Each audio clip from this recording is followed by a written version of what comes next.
This is the China Syndrome leader fan radio network, and KFAN.com. 2 minutes, 1 second past the hour of 3 o'clock Central Standard Time. Welcome back to a Monday edition of the Bumper to Bumper program on an almost balmy weekday afternoon here in the Twin Cities of Minneapolis and St. Paul. My name is Dan Barrero. I'm the occasional host of the program, about to be taking some good solid holiday time off. Guardsy has already landed Arizona way. He is tracking the Golden Gophers, who are involved in yet another in an endless series of meaningless bowl games. And that means our good friend Sam Bird is kind enough to join us. Hey, Dan. Nice to see you. Yeah, thanks for having me. I make a mistake. Unlike common, I like brightness in here, but the downside of brightness is because of the reflection, I can barely see you in there. I think I got an outline of you. I'm pretty sure. But we appreciate you helping us out on a busy day, because obviously schedules are tough right now. Oh, that's much better. But that might be too bright for you. No, it's okay. You can handle that? You'll be okay? Yeah. All right. Well, welcome. Good to have you. And we're looking forward to a very good broadcast between now and I think we're going the distance today till 6:30. In any case, we are not going to get a Minnesota Viking player this week. Obviously, it was Adam Thielen for most of the season. Then he asked to be cut and went to Carolina. Probably not regretting that move, given Carolina is now in position to win a division. In addition, there was hope. We've had a couple of other players since Thielen bailed, but we're not going to get a player this week, what they're calling a short week at TCO Performance Center. So no Vikings player today. Johnny Athletic is confirmed for 4:02 today, so in about 1 hour. And in addition, Ben Lieber, Monday regular, will join at 4:47. We have several Vikings talking points that we will make part of the broadcast, as is customary, the day after Vikings games. And a number of you have asked for, a cold call conversation with Gerby in the wake of what happened to his Green Bay Packers in Chicago, Illinois, Saturday night.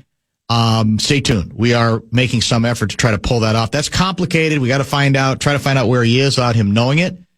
But we'll see if we can get Gerby going today. There's a lot of Vikings fans who reminded me yesterday on sermons that the Schadenfreude level is very high for Vikings fans when the Green Bay Packers lose. So we'll try to include that into the discussion as well. I don't know how many. I said Carolina. He had been Carolina previously. He's a Steeler now. He probably doesn't feel bad about that either, come to think of it, given the fact that the Pittsburgh Steelers had a very nice game yesterday, although I don't know if he was much of a factor in yesterday's ball game. How quickly we forget. Yes, Carolina before the Vikings, now A-Raj and the Steelers after the fact. How many of you in the audience, if I use the term China Syndrome, or in this case, technically, I kind of cheated, it's China Doll Syndrome, how many of you in the audience are old enough to understand the reference as it pertains to Minnesota Vikings football? I'm guessing 20%, 30%. I don't think it's much higher than that, but I might be wrong. I've been wrong before. And it's on my mind, that expression that goes back, I believe, all the way to 2007 in Vikings history. So almost 20 years ago. And if those of you who do recall might note that it was Brad Childress, the Vikings head coach at the time, was attempting to discuss and mull over the health and or durability of a Vikings quarterback named Tavares Jackson. And at the time, this is what Childress said.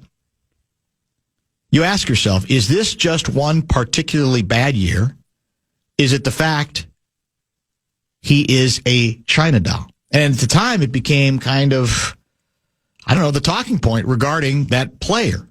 We discuss constantly, obviously, the durability of players, certainly football players and quarterbacks at the top of that list.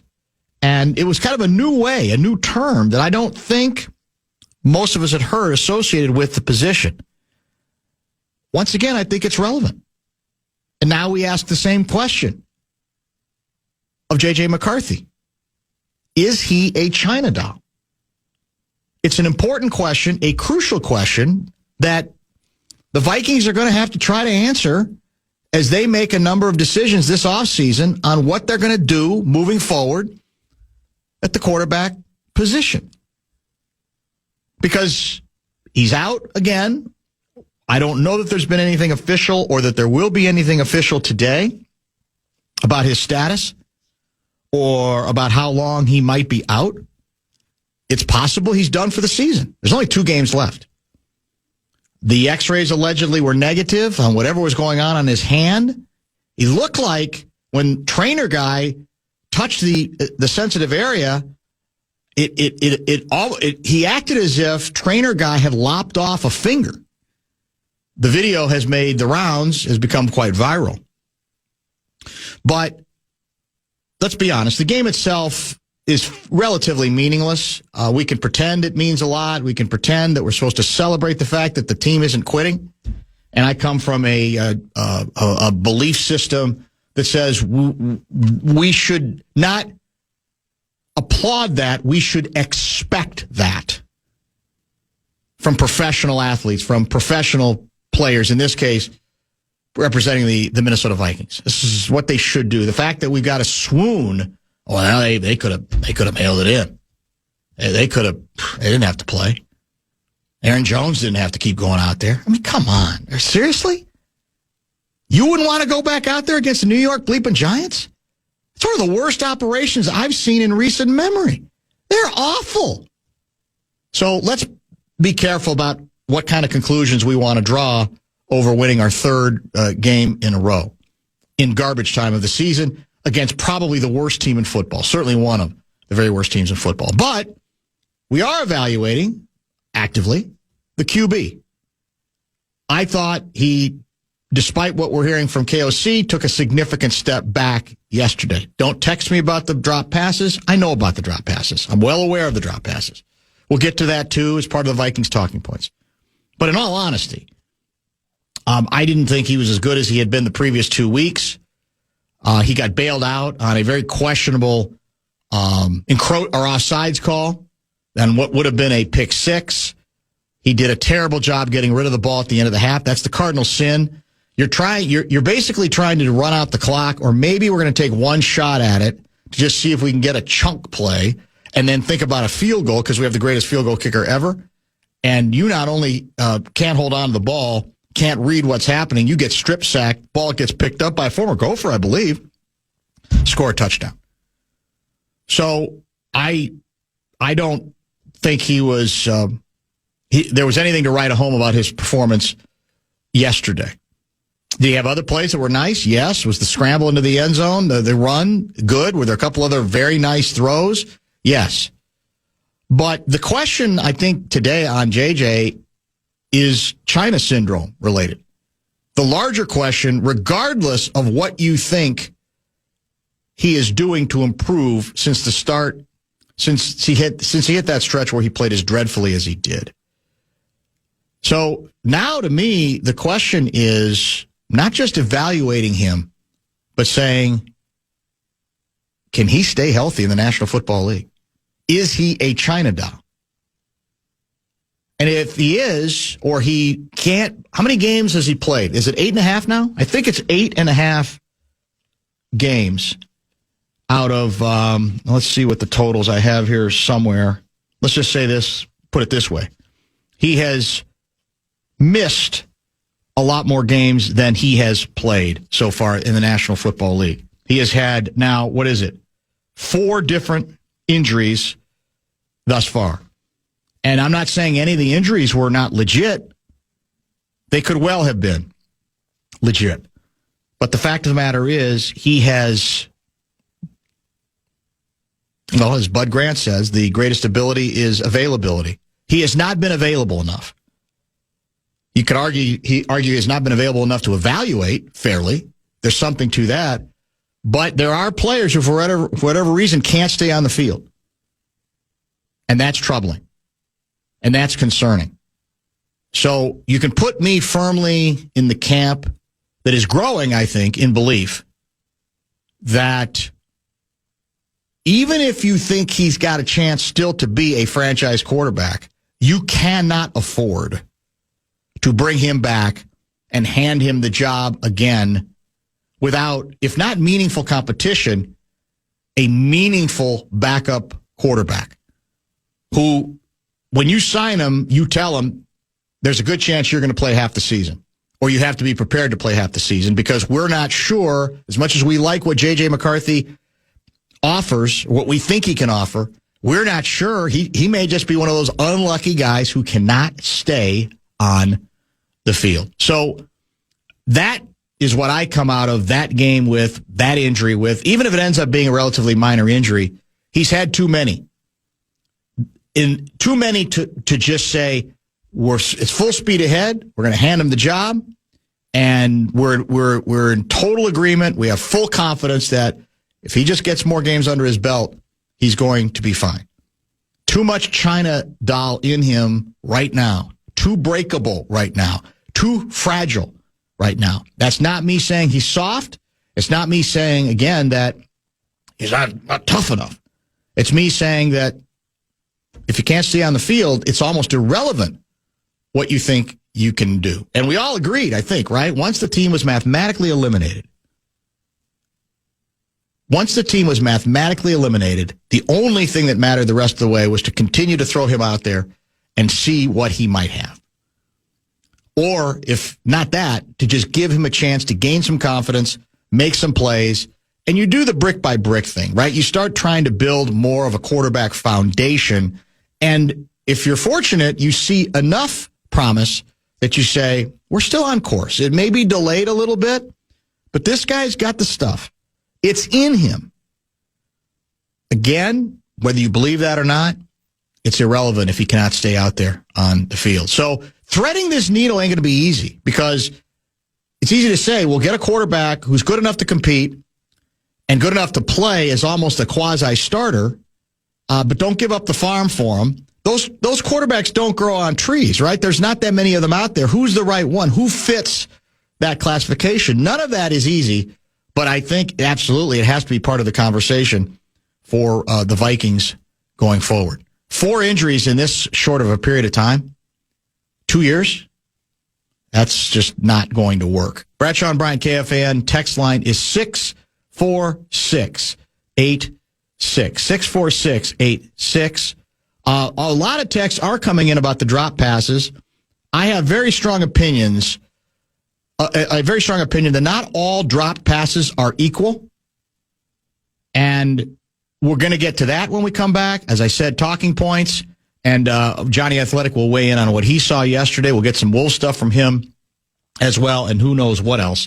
Let's take our first pause. Back in a minute here on The Fan.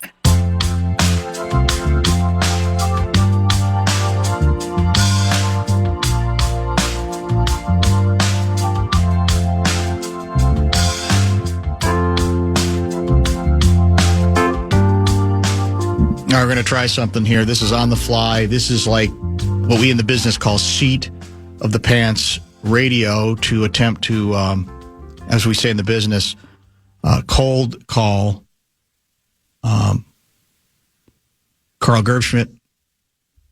Hello? Hello? May I speak to Caleb Williams, please? Oh, I don't think we got through. We must have a phone system problem here. Not good. Well, we'll try again later. The request was made by several people to contact Gerby for all the obvious reasons, but that time it did not work out all that well. We may try again a little bit later. Let me give you an example of what we're dealing with here regarding the quarterback play. Let me see if I can find the text in question. Strip sack injury. No, that's not the one. Where did it go? Would you bring in as a quarterback and bring in as a backup for competition with JJ? Oh, here it is. Here's the one I was looking for. You are funny saying, I know about the drops. I know about the drops. Then in the same sentence, say he got bailed out from an offsides call and what would have been a pick six. That ball bounced off of Naylor's hands. That ball was a terribly thrown pass. It's an example of the lack of touch that he has yet to develop. Now, it can be developed. We've seen quarterbacks figure that out over time. But if you watched that play and the only conclusion you draw is, oh, there goes Naylor again, off his hands, I don't know what to tell you, man. That throw was on a string. That was not a good throw.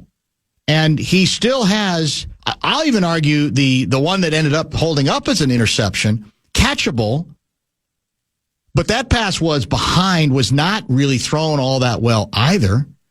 The one I'll give him was what should have been a touchdown on the first drive. Under pressure. That was a hell of a good throw. That was a drop. And we're going to get to all of those via Vikings talking points. But I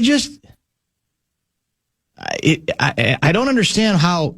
I mean, if you watch football for longer than 15 minutes, you can't see sometimes that the trajectory of the ball, the speed with which the ball is coming in, often have something to do with the difficulties that a receiver has. There's quarterbacks who throw good balls, and there's quarterbacks who throw bad ones.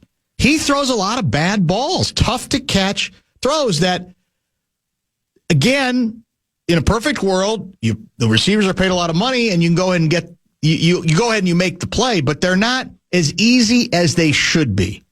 They're not as effortless as they should be.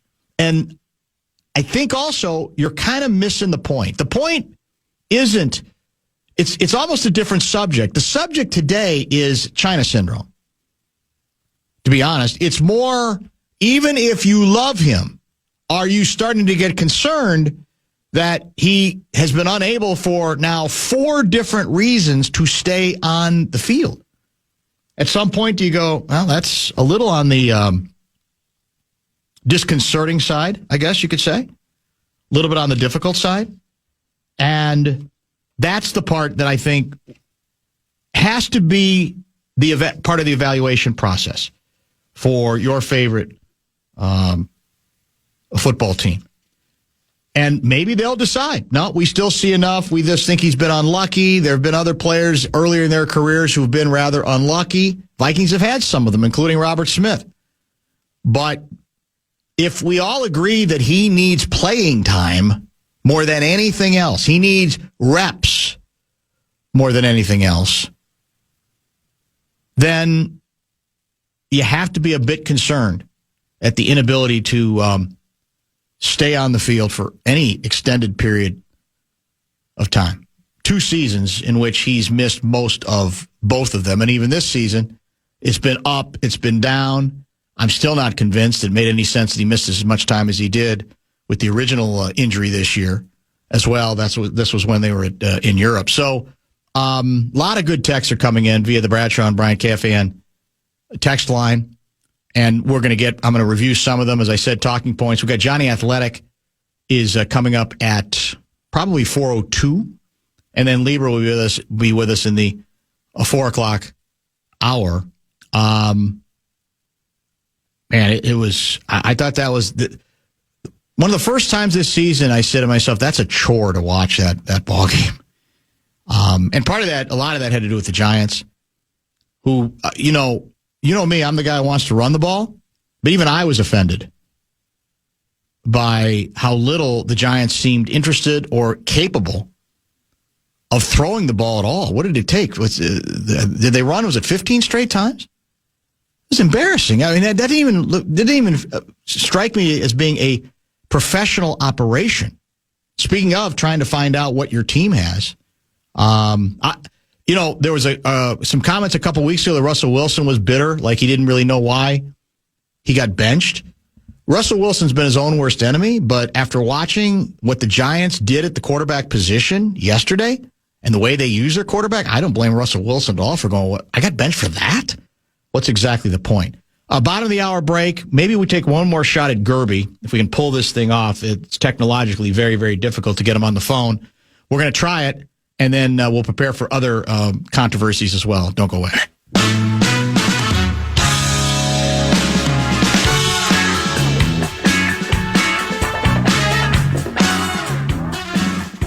All right, bring that music down just a little bit.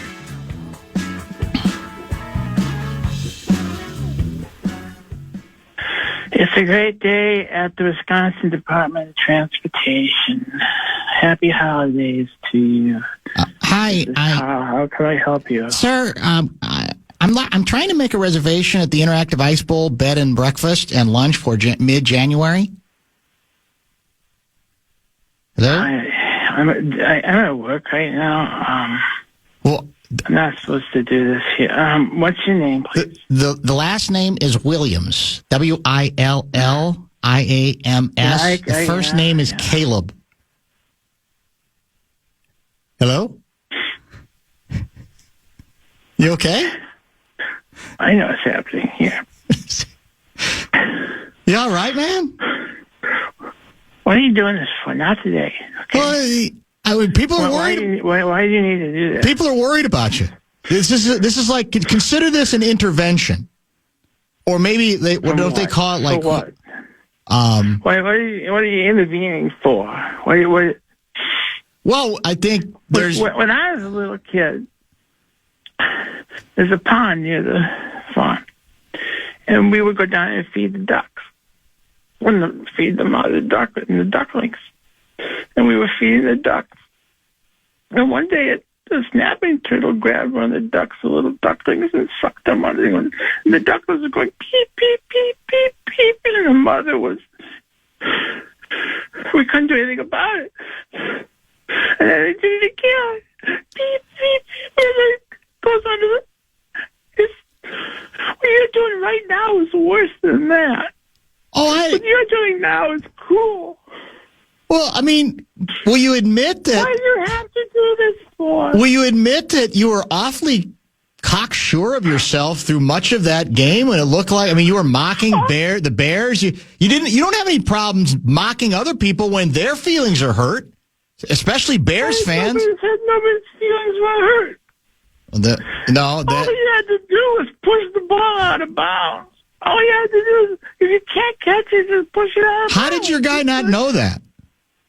I don't know. Is that the worst loss you've had in the last 25 years? We've been this before. This is just like Seattle. Yeah, it is like Seattle. You're right about that. This is like Seattle.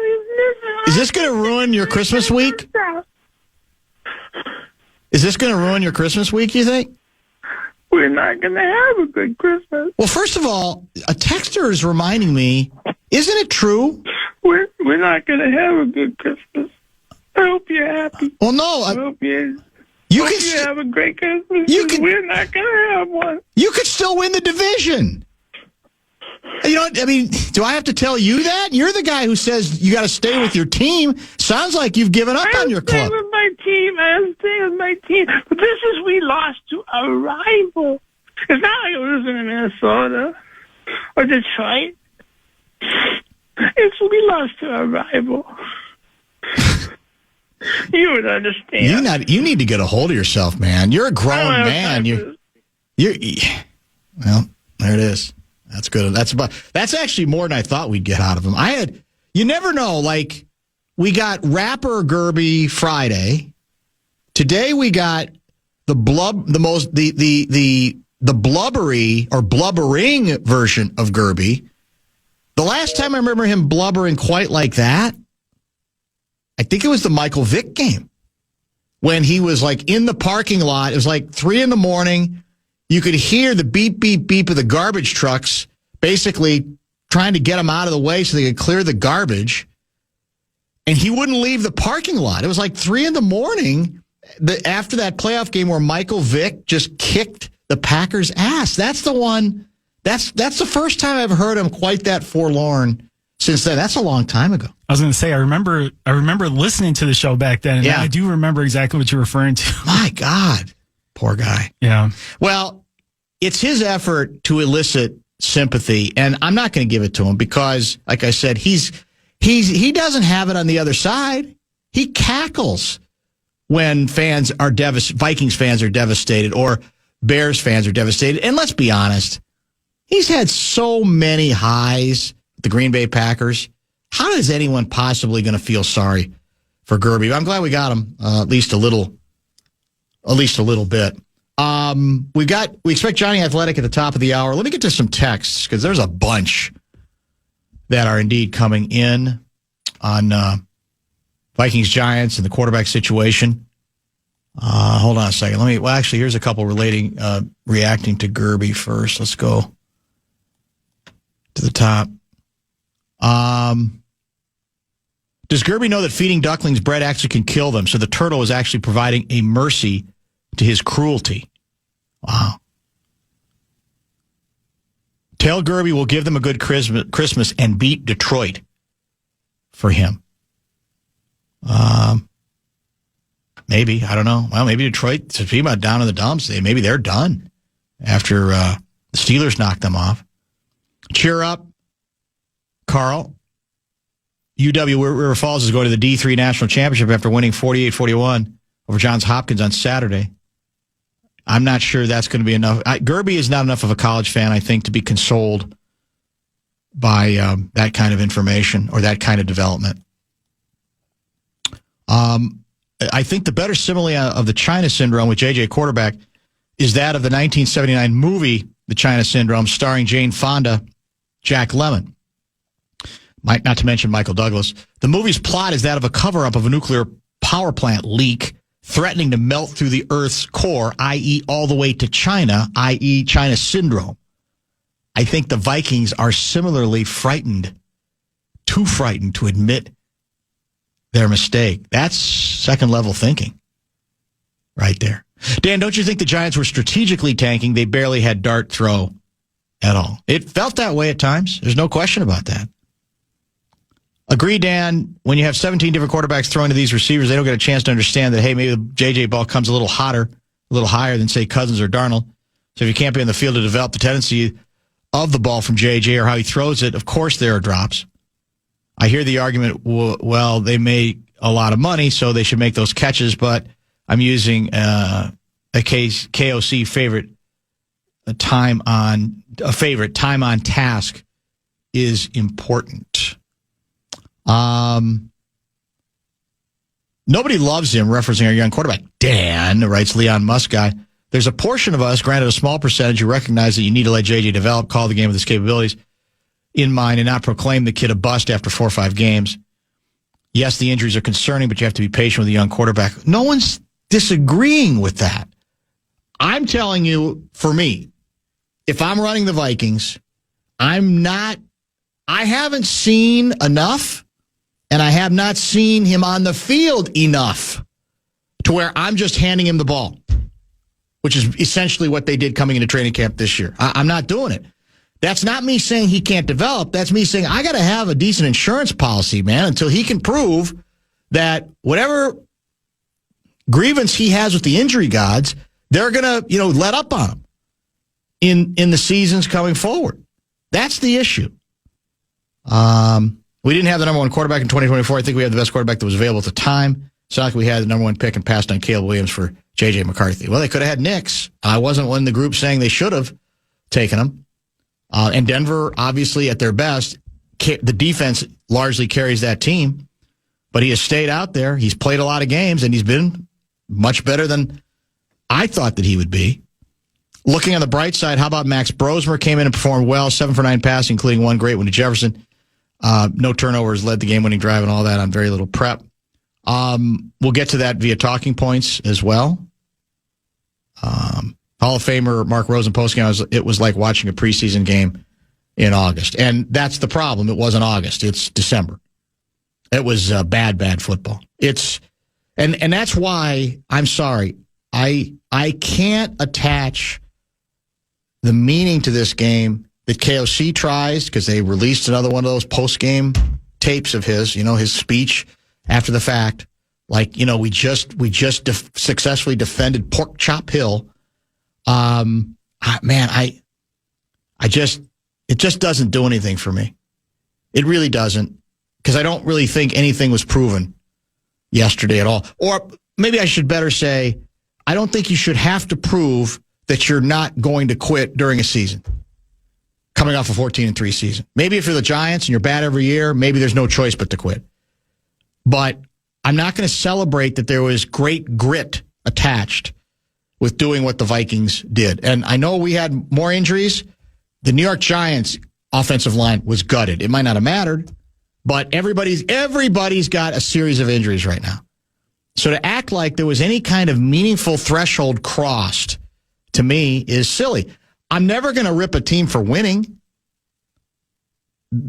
At this point, you just have to play the season out, and you have to try to figure some things out. But to attach any sort of big significance to any of these games, I think, is just because you want to, because you're frustrated that the team is not in contention, and you want to attach greater meaning to stuff that just doesn't have that much meaning, especially when you factor in, as I said, who the opponent was and the approach that they took. It does not, none of it adds up to me. And the number of penalties was ridiculous. We can argue about a couple of the face mask, or I should say the personal foul calls as well. But, I mean, the Vikings started that game with what? A record of, was it 6-8?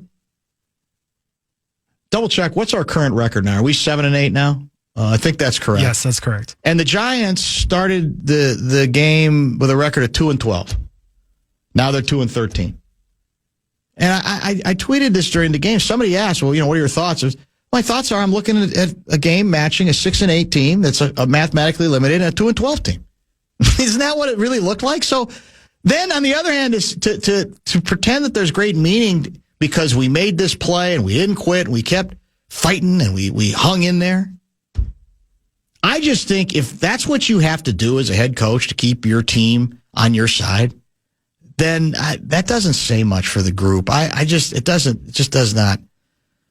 This is the part of the season that you just tolerate, to get through it to the other side, to find out where you need help, what you need to do going forward. That's all it should be. Not anything about really what necessarily happened within the game that was eye-opening, that really opened the door to how much this team was interested in performing. And again, I thought McCarthy was very mixed before he got hurt. I thought he had some nice throws. I didn't think he was as consistent as he had been even as recently as the week before. I'm bemoaning the fact that the Vikings couldn't figure out a way to draft Drake May, who's with me. Well, we've talked about that many times over the years.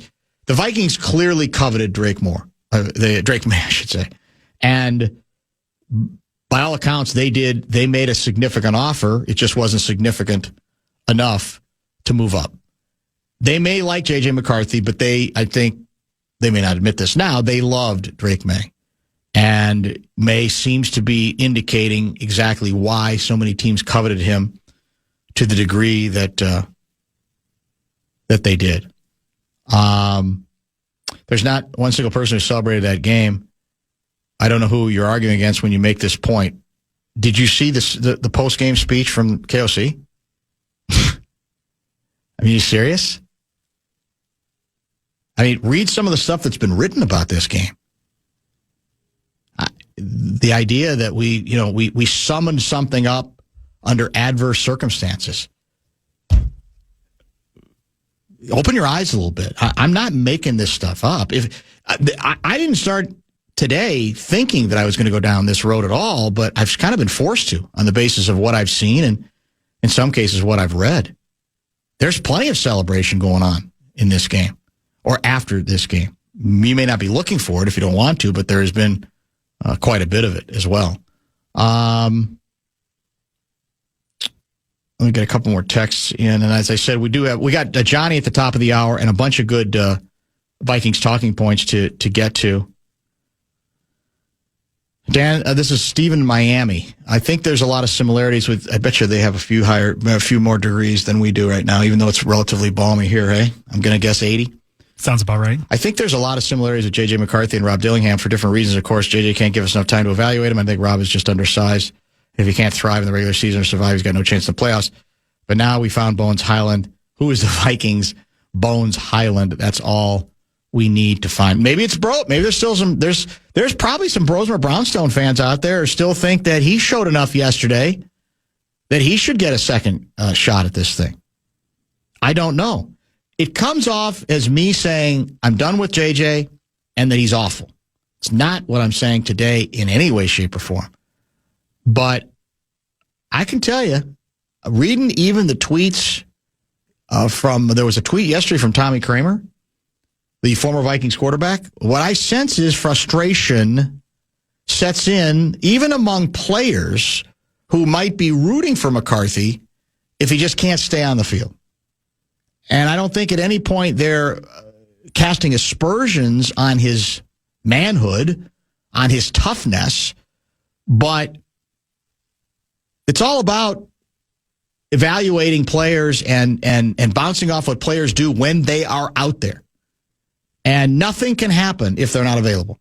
Nothing. No matter what promise they show, that's the dilemma we're in here. Now, maybe we'll find out whatever the injury was that sidelined him for the second half is not as serious as we thought, and maybe he'll end up playing the next two games. Because if he is healthy enough to play, he should. I'm certainly in that group that says you play him as much as you can. You give him as many reps as you can.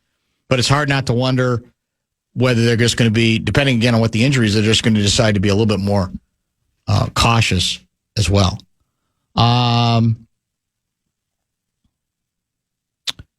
thought JJ played pretty well. He's a gamer. A few dropped passes. Yes, a fumble interception, not his fault. But with the injury situation, you definitely have to bring some kind of capable vet that could possibly be a journeyman starter if needed. I have a couple ideas on names I'm going to give a little bit later that might be gettable and more realistic, because the dilemma is obviously you're not going to be able to bring somebody in who's making a ton of money. That's probably not going to be realistic. And would you even want a quarterback who might be available who's making a ton of money? Not if his name, for me, is Kyler Murray. I have no interest in pursuing him at all. Zero. In fact, if my choices are Kyler Murray or JJ, I might just say, well, let's just keep going. Let's keep our head down and hope that, again, that the injury gods got whatever they hold against him out of their system, and that from this point forward, he's going to be one of the healthiest quarterbacks in football. Interesting allegation here. McCarthy reminds me of the fifth grade in-house kid that fakes an injury after a bad play. Every time McCarthy makes a bad play, he gets injured. Maybe it's an injury, but is it really as bad as it seems? He milks it.